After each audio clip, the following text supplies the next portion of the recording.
bahwa nanti setelah masa pandemi ini berakhir, kita akan masuki satu era yang namanya new normal. Dulu ketika pertama kali kita kenalkan pembelajaran jarak jauh seperti ini, orang tua tidak mau keluar dari zona nyaman. Seolah-olah bahwa ini adalah kekeliruan dari sekolah karena ketidakmampuan diri kita mengikuti perkembangan zaman. Bapak Ibu, yang sore ini yang saya sangat harapkan adalah anak-anak harus menjadi pribadi yang pembelajar. Supaya apa? Supaya dia bisa berhasil di dalam hidupnya. Mengapa begitu? Karena dengan individu yang belajar, maka dia akan mencoba menggunakan pengetahuan itu untuk memperbaiki kehidupannya.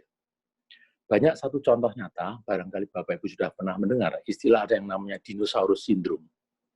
Dinosaurus syndrome itu adalah satu sindrom yang mengibaratkan mengapa dinosaurus tidak bisa bertahan hidup sampai sekarang. Karena dia tidak bisa menyesuaikan diri dengan tuntutan zaman. Hal yang sama akan terjadi dengan anak-anak kita. Kalau dia tidak kita ajarkan mengenai bagaimana beradaptasi dengan perubahan zaman ini, maka yang ada adalah kita hanya menyiapkan anak-anak untuk menjadi dinosaurus.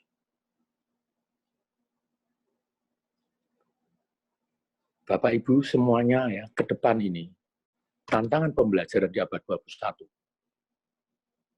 sangat tidak mudah. Sekarang ini berbagai negara mencoba meningkatkan kualitas pembelajarannya masing-masing. Dulu, ya, di berbagai negara, menganggap bahwa kebijakan pendidikan top-down itu adalah kebijakan yang memang layak untuk diterapkan di berbagai negara. Jerman sudah mulai menyadari itu, sehingga pendekatan top-down itu sudah tidak lagi digunakan sepenuhnya. Yang ada adalah menyerahkan kearifan itu kepada kebutuhan masyarakat dengan memperhatikan kultur yang ada di situ. Sehingga dengan demikian, peran guru dan peran orang tua menjadi besar. Bapak Ibu semuanya tantangan besar buat sekarang ini gitu ya. Saya memutuskan untuk hidup saya menjadi pendidik setelah saya meninggalkan karir saya, karena saya melihat begitu ada banyak hal yang kita bisa lakukan bersama-sama. Referensi masa lalu Bapak Ibu jangan gunakan untuk memaksa anak belajar apa atau menjadi apa. Tetapi kita harus memiliki kearifan untuk ke depan. Apa yang perlu saya siapkan untuk anak-anak saya. Jangan menjadi anak kecil yang minta dihargai anak karena Bapak Ibu capek. Jangan menjadi anak kecil karena Bapak Ibu merasa bahwa sudah melakukan perannya sebagai orang tua dengan baik. Ya, jadi tantangan pertama tadi saya katakan, tuntutan relevansi apa yang diajarkan, baik oleh pihak sekolah ataupun pihak orang tua. Yang kedua adalah tantangan untuk kita bersama-sama melakukan kolaborasi.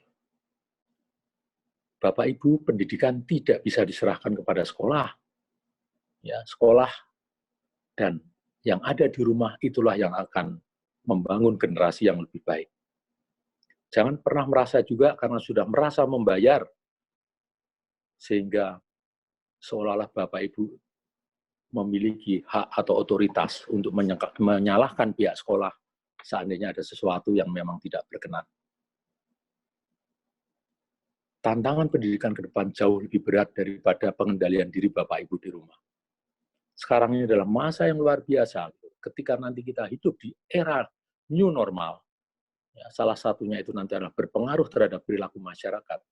Ya, dari cara belanja juga sudah menggunakan banyak sekali sekarang menggunakan online. Cara belajar akan didorong juga seandainya misalnya tidak memungkinkan di kelas, anak-anak bisa belajar melalui online.